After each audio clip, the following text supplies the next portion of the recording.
5 जुलाई 2026 को कोलकाता के science city में Animesh Ghosh cancer awareness centre और West Bengal voluntary blood donors forum ने मिलकर कैंसर और ब्लड डोनेशन पर एक बड़ा कार्यक्रम किया।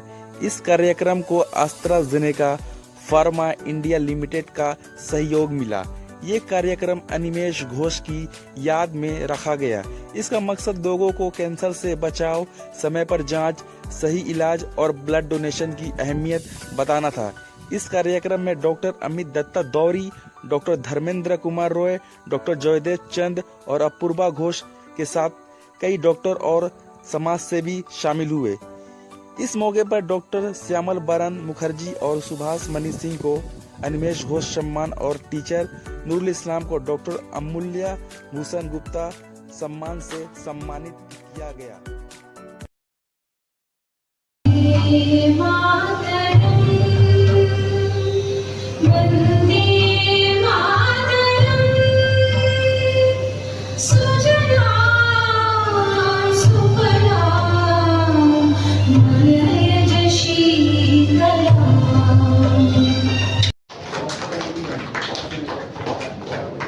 এবারে গঙ্গাসাগরে আন্তর্জাতিক মেলা বর্তমান মুখ্যমন্ত্রী ঘোষণা করেছেন, তিনি অর্গানাইজ করবেন।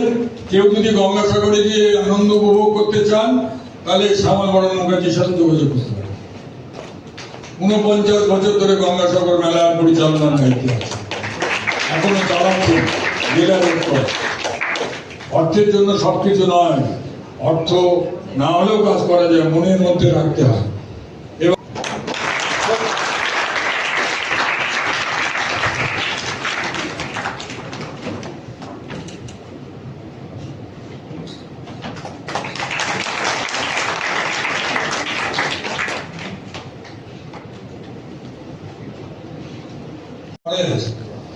তার কারণ তখন ওই এবিও RH নেগেটিভ বেরোয়নি। ডক্টর কার্ল ল্যান্ডস্টাইনার 1900 খ্রিস্টাব্দে এবিও ব্লাড গ্রুপ আবিষ্কার করে পৃথিবীতে আজকে যে স্যার এত রোগী বাজাচ্ছে, ডক্টর ধর্মেন্দ্র রায় বাজাচ্ছে, তার পিছনে কিন্তু silent role of the blood transfusion service. আপনারা শুনে অবাক হয়ে যাবেন, যখন মাও সেতুং লং মার্চ করার আগে চীনে যখন মুক্তিযুদ্ধ হচ্ছে, Norman Bethune was born in Canada, studied in UK, but he served throughout the world. উনি 1936-এ উনি চলে গেলেন স্পেনের বার্সেলোনা যুদ্ধে ওই আহত সৈনিকদের টোটাল ব্লিড করার রোগীদের জন্য কিছু সরঞ্জাম কিনতে উনি হিথ্রো বিমানবন্দরে এসেছিলেন যে লন্ডন যাবেন এবং সেই কিনে নিয়ে ফিরবেন।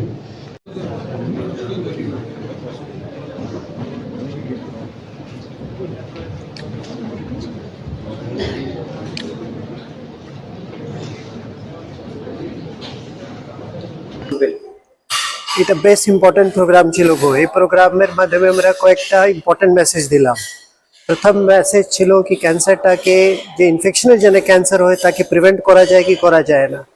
তখন আমরা এটা বললাম বা এটা মেসেজ শেয়ার করলাম কি 20% ক্যান্সার যেটা হয় ওটা ইনফেকশনের জন্য হয়, আর তাকে প্রিভেন্ট করা খুব সরল।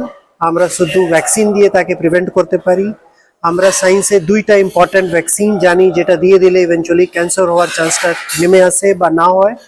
তাতে সব থেকে ইম্পর্টেন্ট হয় হিউম্যান প্যাপিলোমা ভাইরাস ভ্যাকসিন। যদি আমরা ওটা দিয়ে দিই ছোট ছেলে বা ছোট মেয়েকে, প্রায় এটা ছোট মেয়েকে দেওয়া যায় যার এজ 9 to 14 হয়, বা আপ টু 26 ইয়ারও দেওয়া যায়। যদি আমরা এই ভ্যাকসিন দিই তখন সার্ভাইকাল ক্যান্সার হওয়ার চান্সটা 0 হয়ে যায়।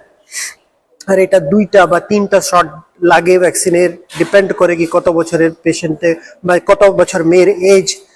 আর এই ভ্যাকসিনের কষ্ট খুব কম। এই ভ্যাকসিনটা খুব ধরেন 6000 বা 10,000 টাকায় করে দেওয়া যায়। আর এই ভ্যাকসিন দিলে কয়েক টাইপের ক্যান্সার থেকে আমরা নর্মাল চাইল্ডকে বাঁচাতে পারি।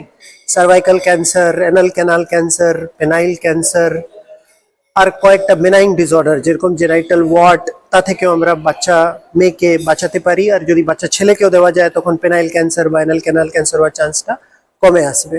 তার সঙ্গে আমরা কথা বললাম কি যদি হেপাটাইটিস বি ভ্যাকসিন হয় যেটা খুব ছোট বাচ্চাকে দেওয়া যায়, যদি ওটা দেওয়া যায় তখন লিভার ক্যান্সার হওয়ার চান্সটা যেটা হেপাটাইটিস বির জন্য হয় তাকে আমরা নামাতে পারি। উপায় খুব সরল, উপায় খুব ইজি, উপায় খুব সস্তা বা চিপ, যদি এই দুই জিনিস তিন জিনিস আমরা করতে পারি তখন কয়েক টাইপের ক্যান্সার যেটা ইনফেকশনের জন্য হয় তাকে আমরা কমিয়ে দেবো বা বাঁচিয়ে নেব। Thank you very much. Consultant medical oncologist, Apollo হাসপাতাল, কলকাতায়। Thank you. আপনারা দেখছেন যে Animesh Ghosh cancer awareness centre এবং West Bengal volunteer blood donors forum. আমাদের West Bengal volunteer blood donors forum রক্ত ব্যবসার বিরুদ্ধে স্বেচ্ছায় রক্তদানকে গণ আন্দোলনে পরিণত করতে 50 বছরেরও বেশি সময় ধরে আমরা কাজ করছি। আমাদেরই একজন প্রতিষ্ঠাতা সদস্য ছিলেন অনিমেষ ঘোষ, সম্পর্কে আমার নিজের দাদা হতেন। তিনি প্যানক্রিয়াস ক্যান্সারে আক্রান্ত হয়েছিলেন 10 বছর আগে। 1 জুলাই তিনি প্রয়াত হয়েছিলেন। তার চিকিৎসা করেছিলেন বিখ্যাত oncologist, medical oncologist doctor Amit Dutta Duari, যিনি আজকে এই সারাদিন ব্যাপী এই প্রশিক্ষণের সায়েন্স সিটিতে কলকাতার বিজ্ঞান নগরীতে এই অডিটোরিয়ামে সেমিনার হলে আমাদের এই সকালবেলা থেকে ডক্টর অমিত দত্ত দুয়ারি বলেছেন। ডক্টর ধর্মেন্দ্র রায়, তিনি একজন বিখ্যাত সার্জন, দুজনই অ্যাপোলো ক্যান্সার হসপিটালে আছেন, কিন্তু গরিব মানুষের জন্য নিবেদিত প্রাণ। এমনকি স্বাস্থ্যসাথী কার্ডে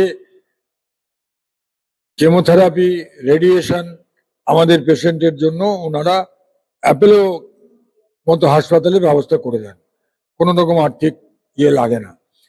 তো এই পরিবর্তিত পরিস্থিতিতে আমরা এই কাজের সাথে ভ্যাকসিনেশন, যে প্রতিষেধক বিজ্ঞানের অগ্রগতির জন্য আবিষ্কৃত হয়েছে, তাতে আজকে এটাও জানলাম যে মেয়েদের সাথে ছেলেরাও যদি এই প্রতিষেধক নেয়, যেটা ভারত সরকার ইতিমধ্যেই বিভিন্ন জায়গায় লাগু করেছেন, আমাদের রাজ্যেও লাগু হয়েছে, কিন্তু সরকারের পক্ষে একা করতে গেলে এটা আরো 50 বছর সময় নেবে।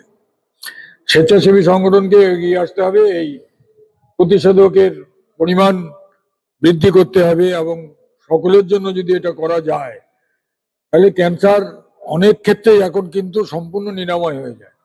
ডাক্তারবাবুরা আজকে যা বলেছেন যে সময় মতো যদি ক্যান্সার ধরা পড়ে তাহলে সব, একমাত্র লিভার ক্যান্সার ছাড়া সব ক্যান্সারের সাথে কিন্তু লড়াই করার মতো জীবনদায়ী ঔষধ এসে গেছে। প্রশিক্ষণ দিলেন ডাক্তারবাবুরা। আর তার পাশাপাশি এই ক্যান্সার চিকিৎসার জন্য কেমোথেরাপি দিলে শরীরে রক্তের সেলগুলি কিন্তু সব মরে যায়, আবার নতুন করে রক্ত তৈরি হয় অস্থিমজ্জায়। তো রক্তের সাথে কিন্তু ক্যান্সার রোগীদের একটা বিরাট সম্পর্ক আছে। দিন ধরেই এই ব্যাপারে আলোচিত হলো, এবং আগামী দিনে রক্ত যাতে পণ্যে পরিণত না হয়, এই রক্ত যাতে ক্যান্সার রোগীরাও সহজলভ্যভাবে পান, থ্যালাসেমিয়া রোগীরা পান, সন্তান সম্ভবা মায়েরা পান, সরকারি ব্লাড ব্যাংক যাতে সবসময় রক্ত শূন্য না থাকে, রক্ত ব্যবসায়ীরা যেভাবে বেসরকারি ব্লাড ব্যাংককে নানা রকম উপহার উপঢৌকন দিয়ে রক্তদান শিবির স্থাপন করছে, নতুন সরকার এসছে, সেই সরকারের দৃষ্টি আকর্ষণ করছি। এখানে মোট 120 জন অংশগ্রহণ করেছে বিভিন্ন জায়গাতে, খালি স্কুল নয়, এখানে রেড ক্রসের কর্মীরা আছেন, এখানে সমাজকর্মীরা আছেন, এখানে চিকিৎসকরা আছেন, এখানে নার্সরা আছেন, এখানে ডাক্তাররা আছেন, সমাজের সর্বস্তরের মানুষকে নিয়ে কিন্তু আজকের এই কর্মশালা। এবং এটা আমাদের সাহায্য করেছে AstraZeneca India pharma limited. Apurba Ghosh, প্রতিষ্ঠাতা West Bengal volunteer blood donors forum, প্রতিষ্ঠাতা Animesh Ghosh cancer awareness centre.